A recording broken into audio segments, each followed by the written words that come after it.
Hello and welcome to the 2021 French GP strategy analysis for Alpine.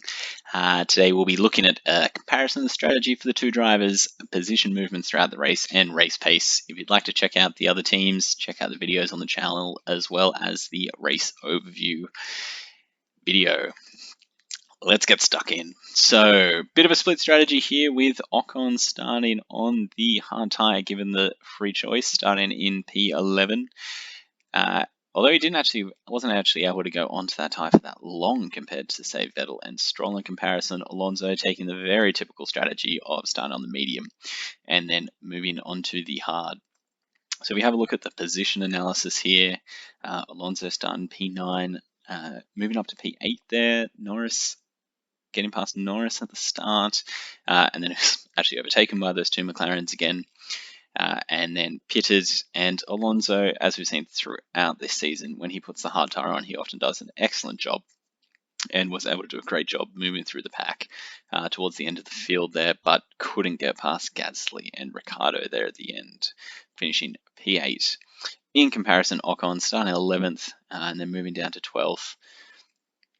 And then getting quite a few overtakes there, as you can see, as others were pitting, including Alonso, and then just really didn't stay on the hard tyre as long as some of the others who took that strategy.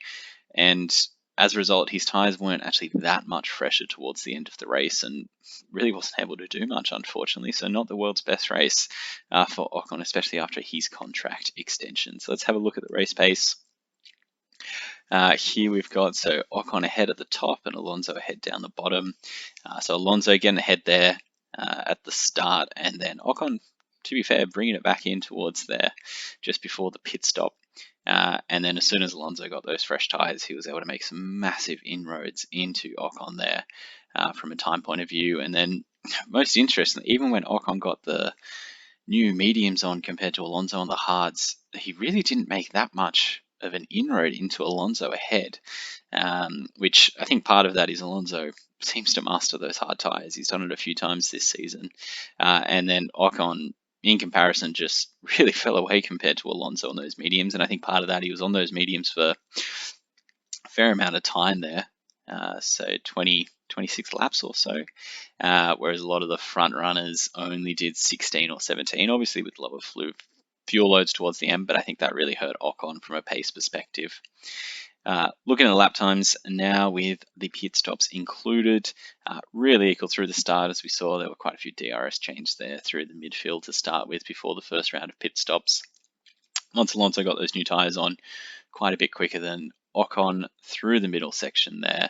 And then even towards the end, Alonso on the hard tyres, once those medium tyres started to go away from Ocon, Alonso was quite a bit quicker towards the end there. So stripping out those pit stops and just seeing the raw pace here, you can see Ocon much slower here, and that's why they had to pit him on those hard tyres, because they really did go off from a race perspective point of view. So he wasn't able to get them to last as long, and then being on the medium tyre a lot longer there, Alonso a lot quicker towards the end of the race. And then looking at the gap differential here, so Alonso a bit quicker those first 3 laps, but then really quite equal through up until lap 18 when Alonso pitted, and then Alonso a lot quicker on those fresh tyres. And once Ocon pitted, and then relatively equal through this section, but then towards the end, Alonso on the hard tyre did a great job of it, whereas Ocon was still on the medium tyre, which is a bit older at that stage. And then looking at a direct teammate comparison here, so Alonso quicker on the left-hand side, Ocon quicker on the right-hand side, and Alonso a lot more laps definitely on the histogram. And not only that, but 10 laps where he was more than 2 seconds quicker than Ocon, where in comparison Ocon only had 2, which really just related to Alonso's pit stop. So great job by Alonso, and Alonso really showing great race pace in comparison to Ocon this weekend, and a great result for Alonso, whereas Ocon just couldn't quite get the strategy right and get the tyres to last. Alrighty, so that's a wrap on the Alpine strategy for the French GP. If you liked the video, give it a thumbs up. If you want to see more, hit the subscribe. Any suggestions or comments, put them in the comments section. And otherwise, feel free to check out some of the other videos from the race weekend looking at the other team's strategy. Thank you.